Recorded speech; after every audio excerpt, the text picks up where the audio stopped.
हाय बच्चों, new syllabus के बारे में बात करते हैं कि कैसे प्रिपेयर करें, क्या करें। ठीक है, तो सबसे पहली बात समझो कि समय बहुत कम है। ठीक है, तो कोशिश ये करनी है कि ये टाइमलाइन अगर हम फॉलो कर सकें तो बेस्ट रहेगा। ठीक है, जनवरी फरवरी मार्च के अंदर में आप पहली रीडिंग करो और रीडिंग करने के साथ साथ आप एक से दो बार रिवीजन भी इसी के साथ करो। लाइक अदरवाइज जो यहाँ पढ़ा है वो यहाँ आते आते वाइप आउट हो जाएगा। 2 रिवीजन कम से कम प्लान करो जो सब्जेक्ट इनिशियली स्टार्ट किया उसके लिए। ठीक है, और अप्रैल मई में राइटिंग प्रैक्टिस मस्ट है, टेस्ट प्रैक्टिस मस्ट है और 2-3 रिवीजन। ये मैं बोलूँगी कि आपके 7 में से 5 सब्जेक्ट के लिए यहाँ पे होना चाहिए जो कि थ्योरी बेस्ड है। ठीक है, और बाकी जो आपके 2 प्रैक्टिकल बेस्ड है उसकी प्रैक्टिस तो आपको यहीं से स्टार्ट करनी पड़ेगी। जनवरी से ही आपको उसको लेकर के चलना पड़ेगा, अदरवाइज मुश्किल हो जाएगा। प्लस इसमें प्रॉब्लम, अब पहले तो क्या है एमसीक्यूज थे, अब तो प्रॉब्लम क्या है कि आपको अगर थ्योरी बेस्ड आधा पेपर आएगा, अगर मान लो, तो थ्योरी भी रट्टा मारनी पड़ेगी। पहले कम से कम थ्योरी रट्टा नहीं मारनी पड़ती थी, समझ के गए तो भी आपका काम बन जाता था, आपको एक एक चीज़ नहीं रटनी। तो ऑनेस्टली चीज़ें पहले से बढ़ गई हैं, भले एक पेपर कम हो गया, बट ये जब से एमसीक्यूज से हट के ये रिटन पेपर में आया तब से थोड़ी सी मुझे लगती है चीज़ें कि हो गई हैं टफ। ठीक है, तो ये आपका ओवरऑल एक प्लान होना चाहिए। अब इसमें कुछ चीज़ें आपको मैं बता देती हूँ कि ये कैसे कंप्लीट करेंगे, क्या करेंगे।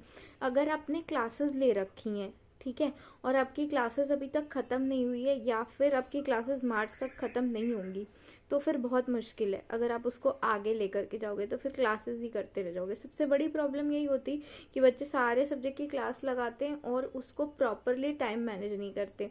और दूसरी प्रॉब्लम ये है कि ये सोचते हैं कि क्लास के भरोसे ना सारी चीज़ें हो जाएंगी। नहीं, क्लास सिर्फ आपका 30-40% है, उसके बाद सारी चीज़ 70% आपको खुद ही देनी पड़ेगी, अदरवाइज काम नहीं बनेगा। ठीक है, तो मोस्टली मैं ये वीडियो ये सोच के बना रही हूँ कि कोई सेल्फ स्टडी वाला बच्चा मेरी वीडियो देख रहा है।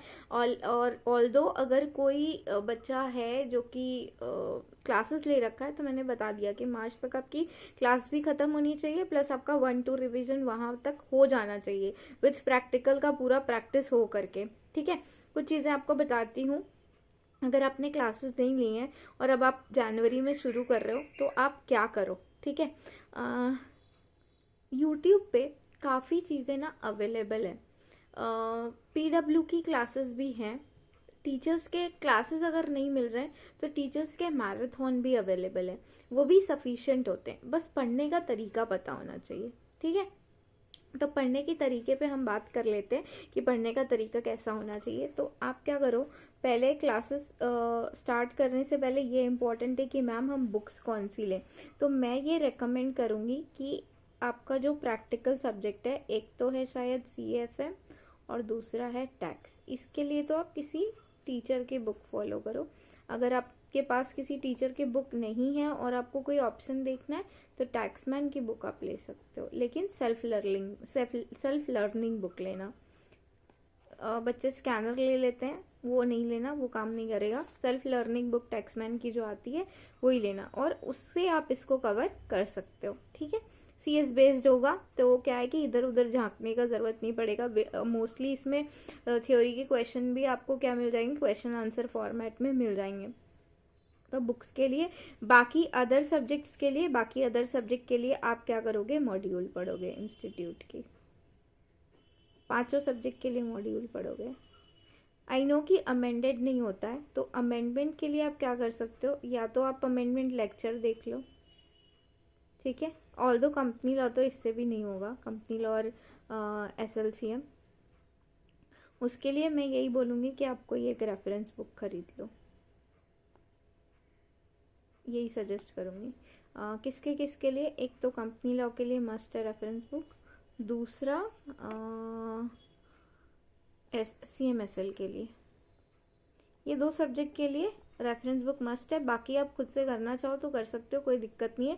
थोड़ा बहुत अगर अमेंडमेंट का प्रॉब्लम आएगा तो वो आप सप्लीमेंट से देख लेना, या फिर कोई टीचर हो उनकी बुक से आप देख सकते हो, कंपनी लॉ और CMSL। ठीक है, इन दोनों के लिए आप क्या करोगे, किसी टीचर की रेफरेंस बुक ले लेना, अदरवाइज बाकी 3 सब्जेक्ट के लिए मॉड्यूल काफ़ी है और कुछ करने का ज़रूरत नहीं है। अब आते हैं कि पढ़ने का तरीका क्या हो अगर मैं सेल्फ स्टडी कर रही हूँ तो, ठीक है। तो आप क्या करो कि आप उठाओ मैराथन। मैराथन्स में एक चीज़ होती है कि ना टाइम स्टैम्प दिया होता है कमेंट में। टाइम स्टैम्प क्या होता है कि कौन सा चैप्टर कहाँ से शुरू हो रहा है वो मोस्टली दिया हुआ होता है। ये बच्चों ने कंफर्म किया है, आई एम नॉट श्योर, क्योंकि मैंने जब चेक किया था तो नहीं होता था, ठीक है। तो अगर नहीं भी होता है तो आप शुरू से क्लास देखना चालू करो। आपने मान लो, मैं अज्यूम करती हूँ आप किसी टीचर की SBIL की मैराथन देख रहे हो, ठीक है।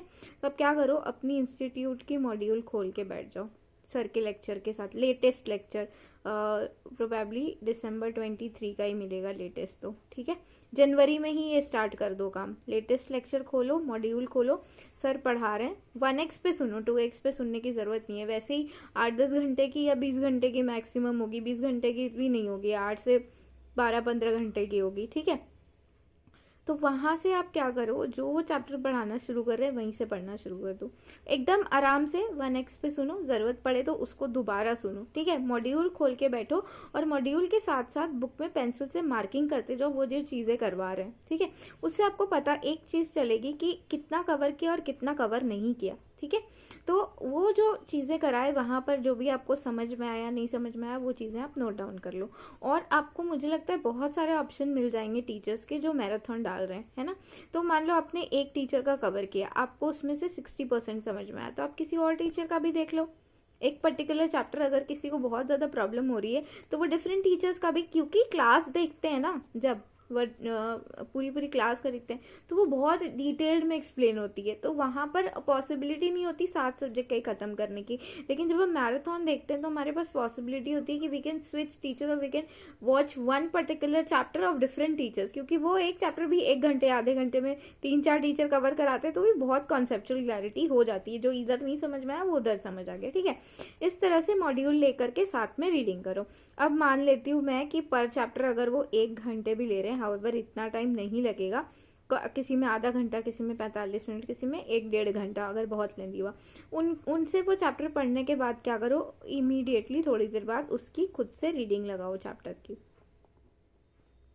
ठीक है। चैप्टर की रीडिंग लगाओ, अंडरस्टैंडिंग लो चैप्टर की, समझो उसमें क्या है क्या नहीं है। उसके बाद क्या करो, आई डोंट थिंक कि तुम लोगों का भी स्कैनर आया होगा, तो क्या करो कि चैप्टर के एंड पे क्वेश्चन दिए होते हैं, उनको कम से कम ट्राई करो। हर चैप्टर के एंड में क्वेश्चन दिए होते हैं, उनको कम से कम ट्राई करो, ठीक है। इस तरह से क्या करो कि अपनी फर्स्ट रीडिंग यहाँ पर ख़त्म हो गई आपकी, पहली बार पढ़ के, एक बार सर के साथ पढ़ा और एक बार सेल्फ पढ़े, ठीक है। उसके बाद अगर आपको समरी नोट्स बनाने आते हैं तो बनाना, अदरवाइज समरी नोट्स में मत पढ़ना। लास्ट में अगर किसी टीचर की बुक जो है, बहुत टीचर्स फ्री में दे देते हैं आपको PDF पढ़ने के लिए, तो आप वहाँ से आपके समरी नोट्स की तरह यूज़ कर सकते हो उनको, ठीक है। फिर आपको क्या करना है, अब आप जनवरी में पढ़ रहे हो तो जैसा मैंने आपको बताया कि आपको 1-2 रिवीजन करने हैं, तो आपको ये सब्जेक्ट को फिर रोटेट करना है, दोबारा उठाना है। दोबारा आपने मार्किंग ऑलरेडी सर के साथ कर रखी है, आपको पता है उन्होंने किस टॉपिक को ज़्यादा इंपॉर्टेंस देने बोला है, कौन से टॉपिक को उन्होंने छोड़ा है जो आपको सिर्फ ऐसे रीड करके छोड़ना है, आपको उसको याद नहीं करना है, ठीक है। तो ये चीज़ सबसे बड़ी इम्पॉर्टेंट बात होती है ना, कि आप जितनी बार रिवाइज करोगे ना उतना ज़्यादा आप उसको रिटेन कर पाओगे। और बच्चे उल्टा पता है क्या करते हैं, वो करते हैं रट्टा मारने की कोशिश। तो आप जितना याद करने बैठोगे ना, आप उतना फ्रस्ट्रेट हो गए कि यार याद नहीं हो रहा या फिर रिटेन नहीं रह रहा। तो रिटेन करने का तरीका रट्टा मारना है ही नहीं, it's multiple revision is the key to remember and retain things, ठीक है। ये हो गई बेसिक चीज़ें, इसमें आप ट्राई करो कि आप, अच्छा अगर मैं आपको बोलूँ कि टाइमलाइन क्या होगा, कि मेरे को कितने कितने दिन में ख़त्म करना चाहिए, तो मैंने एक चीज़ देखी कि आपके हर सब्जेक्ट में ना अप्रॉक्स 20 चैप्टर हैं, ठीक है। आपके पास 7 सब्जेक्ट है और अप्रॉक्स हर सब्जेक्ट में 20 चैप्टर है, करेक्ट। तो ये कितना हो गया, नहीं भी तो 140 चैप्टर्स अराउंड हो गए।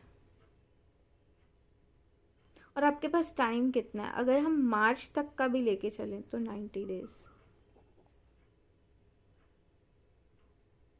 यानी कि आपका टारगेट क्या होना चाहिए, कम से कम एक दिन में आप 1.5 चैप्टर तो करो ही, और बहुत आराम से हो जाएगा अगर आप इस हिसाब से चल रहे हो। और इनफैक्ट आपका टारगेट 1.5 चैप्टर का नहीं, 2 चैप्टर थ्योरी सब्जेक्ट के होने चाहिए और 1 चैप्टर प्रैक्टिकल सब्जेक्ट का होना चाहिए डेली बेसिस पे, क्योंकि आपको रिवाइज भी करना है। ये तो सिर्फ एक रीडिंग की बात हुई।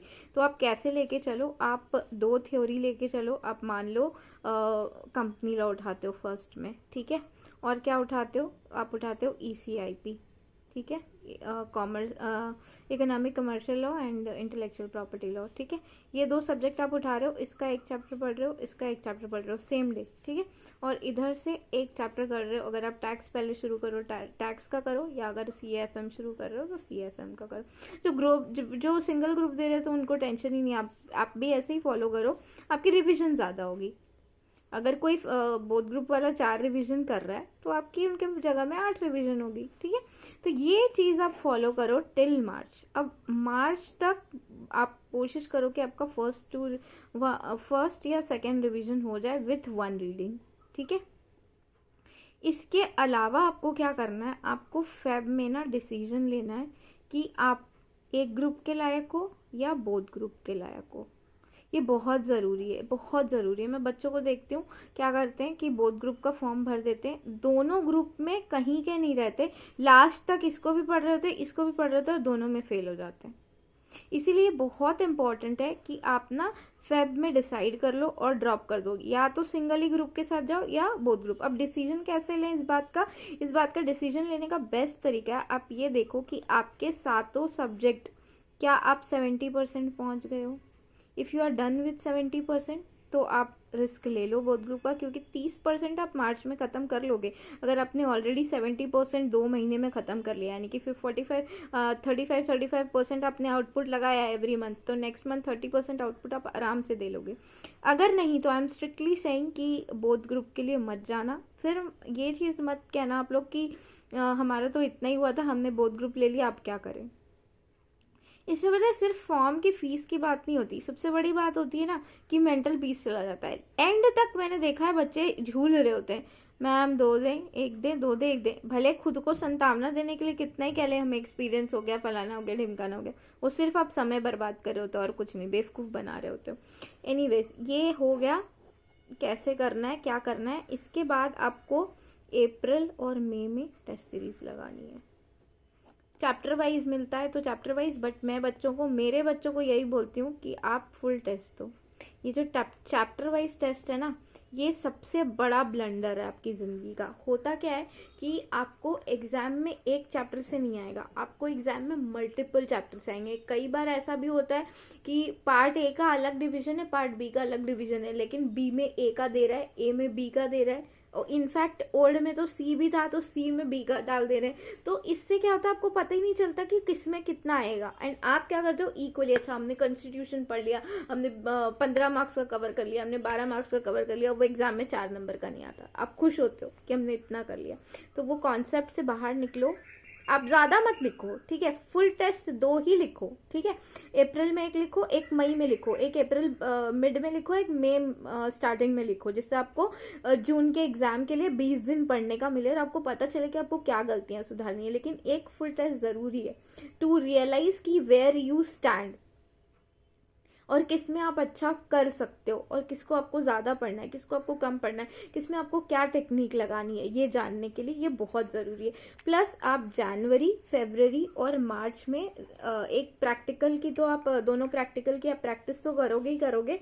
जनवरी फरवरी मार्च में आप अपना CAFM और टैक्स का प्रैक्टिस करोगे ही, ठीक है। लेकिन इसके साथ साथ आप क्या करोगे, आप चैप्टर वाइज यहीं पे ही ना प्रैक्टिस करना। जैसे मैंने आपको बोला, आपको किसी टीचर की या किसी टेस्ट सीरीज की ज़रूरत नहीं है। आप क्या करो, मॉड्यूल खोलो, मॉड्यूल के हर चैप्टर के पीछे में ना 3 4 5 5 6 6 7 7 क्वेश्चन होते हैं, उन्हीं में से 2 3 आप लिख के देख लो, आपको आइडिया लग जाएगा, ठीक है।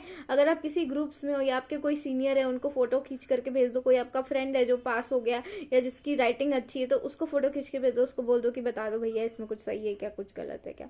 तो इस तरह से आप कर सकते हो। एक मैं आपको ट्रिक इन दोनों सब्जेक्ट के लिए बताती हूँ, CAFM और टैक्स के लिए। ये मैं CA वाले बच्चों को ये ट्रिक बताती हूँ, क्योंकि CS वाले बच्चों को अभी तक MCQs था तो उनको ज़रूरत नहीं थी, बट आप लोगों को MCQs नहीं है, तो ये ट्रिक आप लोगों को बहुत हेल्प करेगी। जब भी आप कोई चैप्टर स्पेशली प्रैक्टिकल, थ्योरी में तो कोई स्कोप नहीं है, थ्योरी आपको पढ़ना ही पढ़ना है, इनका थ्योरी पोर्शन आपको याद करना ही है, उसमें जहाँ जो टर्म्स है वो आपको एकदम अच्छे से आने चाहिए, वहाँ पर अब अपनी मर्जी का अपना लैंग्वेज मत लिखो। मैं अपने बच्चों को भी यही बोलती हूँ और बाकी बच्चों को भी यही समझाती हूँ कि लीगल लैंग्वेज बहुत इंपॉर्टेंट है, कुछ भी अंड संड लिख के मत आया करो, ठीक है।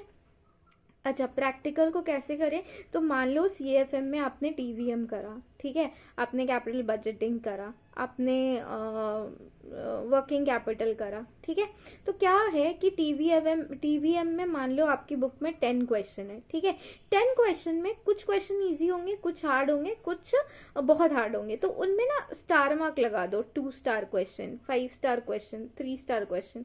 इससे क्या होगा कि आपने मान लो टीवीएम आज पढ़ा, फिर आप एक वीक बाद टीवीएम रिवाइज करो, तो आप सारे क्वेश्चन दोबारा करो। लेकिन जब आप थर्ड रिविजन करो तो सेकेंड स्टार वाले क्वेश्चन की प्रैक्टिस स्किप कर दो, उनको बस कैलकुलेटर पे सॉल्व करो, ठीक है। जब आप फोर्थ रिवीजन करो, 3 स्टार वाले क्वेश्चन स्किप कर दो, 2-3 स्टार वाले आप सिर्फ कैलकुलेटर पे प्रैक्टिस करो, लेकिन 5 स्टार वाले क्वेश्चंस फोर्थ रिवीजन में लिख लिख के करो। ये भी एक बहुत बड़ी कमी है कि बच्चे ना लिख लिख के क्वेश्चन प्रैक्टिस नहीं करते, तो फॉर्मूला एग्जाम में याद नहीं आता। प्लस बच्चे क्या नहीं करते, वो जब लिख लिख के प्रैक्टिस नहीं करते, फॉर्मेट्स नहीं फॉलो करते, तो इन चीज़ों की वजह से नंबर नहीं बनते। दूसरा, वर्किंग नोट नहीं डालते क्वेश्चंस में। वर्किंग नोट नहीं डालोगे तो पता कैसे चलेगा कि आप जो आंसर लाए हो वो कैसे लाए हो। ये चीज़ें बहुत इंपॉर्टेंट है, इन चीज़ों का इस 2 पेपर में बहुत अच्छे से ख्याल रखें कि आपकी प्रेजेंटेशन बहुत अच्छी हो, और आप जहाँ भी जिस भी टीचर को फॉलो कर रहे होंगे आपको ऑलरेडी ये चीज़ें सिखाई जा रही होंगी, आई बिलीव सो। एंड अगर आपको अच्छा लगा हो ये वीडियो तो अपने फ्रेंड्स के साथ शेयर करना, ताकि लोगों को पता चले कि आगे आने वाले 2-3 महीने आपके लिए कितने इंपॉर्टेंट है, वो डिसाइड करेंगे कि अप्रैल मई में आपकी स्ट्रैटेजी क्या होनी चाहिए।